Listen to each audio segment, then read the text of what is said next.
Hello! Magandang gabi nga pala. Gabi dito, alas 7:35 na ng gabi. Nagpalit na dito ng oras. Ayan mga kaabos. Binabati ko nga pala ng happy birthday ang aking manugang na si Mark. Mark, happy birthday Mark. Batid ng Diyos na nasa mabubuti kayong mga puso, kaya lalo kayong pagpalain kasi nagsishare kayo palagi ng mga blessings kahit alam na may kagipitan din, pero gumagawa pa rin kayo ng paraan, lalong-lalo na kayo, Mark, gumagawa pa rin ng paraan para lang talaga makapag-share. Ayan, nandito ako ngayon sa kwarto kasi si Kaabos andoon sa kusina. Galing kami doon sa kina Ellen kasi nakalimutan si Papa mo nung magsundo siya ng kina Ellen doon sa airport, nakalimutan ang cellphone doon sa kotse, kaya agad-agad naming yung tinuntahan kasi para makapag-pasyal kami bukas ng umaga, makapag-vlog. Ayan, at yun na nga, binabati kita Mark ng happy birthday.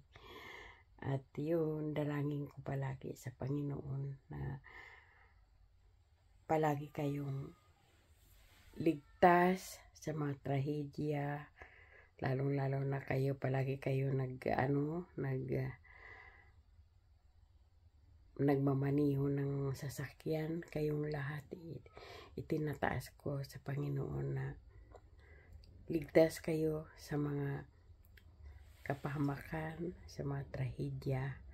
Ayan, at basta palaging magandang papasok sa inyo, lalong-lalo na ngayon darating na panibagong taon ulit, 2026. Mas lalo kayong pagpalain, mahal na Panginoon. Ayan, at mag-iingat sa inyong pangangatawan kasi tulad namin, wala kami check up noon sa doktor. Nung nandito na kami sa Spain, saka pa kami nagpatingin sa doktor na mayroon ng nararamdaman. Kaya mas maganda na yung maagapan na. Ayan. At yun ang oras dito ngayon, kasi nagpalit na ng oras. Ayan, ako lang mag-isa dito sa kwarto, at bukas ipagpapatuloy ko na lang ito, basta ipahatid ko lang ang balita, ang pagbati, kasi ngayon ang kaarawan ni Mark. Ngayon, shout out nga pala dyan kay Maring Connie, ikaw talaga. Ayan, nag-abala ka pa talaga, Mari. Hindi naman kailangan. Ikaw talaga. Ayan, maraming salamat sa mga bigay mo, ha. Hindi naman kailangan, Mari. Pero, siyempre, nanggagaling sa iyo, sa puso mo, ay tatanggapin ko. Maluwag ang palad ko nga tanggapin, lalo na nanggagaling sa iyo. Ayan, maraming salamat. Mag-iingat kayo palagi ni Pare. At kayong lahat, shout out kay Kakoy at Judy and family.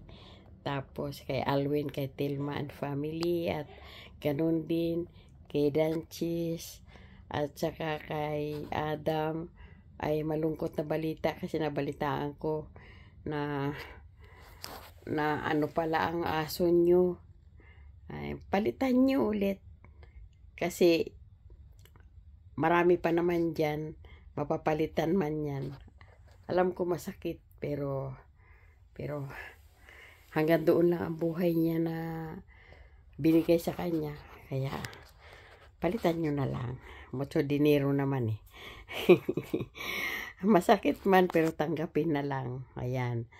At mag-ingat kayo palagi dyan. Maraming salamat sa kabutihan nyo palagi. Lalo na sana hindi nyo pinababayaan si Aya. Ako'y talagang nagpapasalamat ako nga andyan sa inyo si Aya. Ayan. At higit kong pinasasalamatan ang mahal na Panginoon kasi siguro ito talaga ang kapalaran na ibinigay sa kanya na pinagtagpo sila ni Mark. At ngayon, andito ako sa kwarto Mari. Dito muna ako tumigil kasi pagpunta ni Ilin dyan sa Estados Unidos, ako muna nag-extra. Hindi naman mahirap yung trabaho doon kasi mag-asawa lang naman, yung dalawang anak nasa New York man. Kaya hindi kami nahirapan. At napakabait ng mga amo ni Hindi nga namin nakita kasi papasok kami ng alas 9. Pagdating namin wala na sila. Kasi alas 8 pa lang ata umalis na yung mag-asawa. Tapos, pagkatapos namin, uwi na kami. Yung mga ligpitin lahat-lahat, paglutuan, ligpitin lahat. Siyempre, mga nag-uopisina, hindi, tuwing pawis, tuwing palabis din sila. Madali lang naman linisin, plantsahin kasi parang hindi na kailangan labahan ng mga damit nila kasi malinis pa rin eh. Pero siyempre mayaman eh, kaya gawin mo na lang talagang kahit kabibis lang, ilagay na agad sa labahan, iba-iba. Wala silang pakialam kahit isa lang mo sa sa labadura. Wala silang pakialam, basta ibukod-bukod mo lang para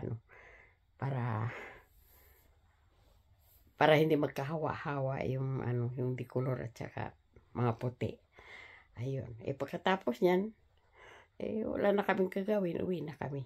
Kasi ako man ang magplantsa, maglinis ng banyo. Sa ng kama, nagpapatulong ako kasi super laki ng kama nila. Talagang malapad ang kama nila doon. Binidyo nga yan ng asawa ko ikaabos. Binidyo niya. Mababa lang pero kaya nagpapatulong ako para hindi ko lubot ang ng kama. Ayan. Ayun, kumusta na lang kay paring Mark din, kay paring Marcos, kay paring Makoy. Kumusta dyan? At hindi ko kayo talaga nakakalimutan. Kayong lahat. Kahit kay Ate Tess, kumusta Ate Tess? Hindi ko nakakalimutan ikaw. At doon din kay kay Nancy. Hindi ko makalimutan yung namasyal tayo doon kay nanood tayo ng concert kay Freddy Aguilar. Nawala na din. Masaya tayong nagkikita-kita kung saan yung may mga pagkakaisa ng mga party-party. Ayan, masaya tayo. Kaya, ayun, namimiss ko din yung mga yun. Ayun, kung hindi lang sana dahil dito nagpapagaling pa si aking asawa, ay naririyan pa kami. Ayun. Pero naging masaya naman kami. Masaya kami dyan. Kasi, ito nga, tuwan-tuwa nga silang nagkikwento sila si Marvin at saka yung mag-asawa nga nakarating dyan eh. Bilib na bilib sila talaga. Talaga naman. Kasi proud na proud sila nga nagkikwento. Ayan. Hindi ko nahabaan ito kasi yung pupunta ko doon sa kusina kung ano ang aming hapunan. Basta't ako'y nangumusta lang, kaya ano ako, nangumusta ako sa inyong lahat dyan, pati sa mga bata. Sila si Kakay, si Dwayne, yung mga anak ni aking mga apo, sila si Aryan, si Bugoy, si Matthew, yun, Bugoy ang tawag sa mga Bisaya. Si kay Matthew. Kinukumusta ko lahat, kung sino man ang hindi ko nabanggit, basta kumusta sa lahat. Mahal ko kayo dahil talaga naman bukas palad kayong nag-ano sa amin, nag-entertain na napakaganda ng samahan. Kaya maraming salamat. Okay. Sunod na muli. Ayan.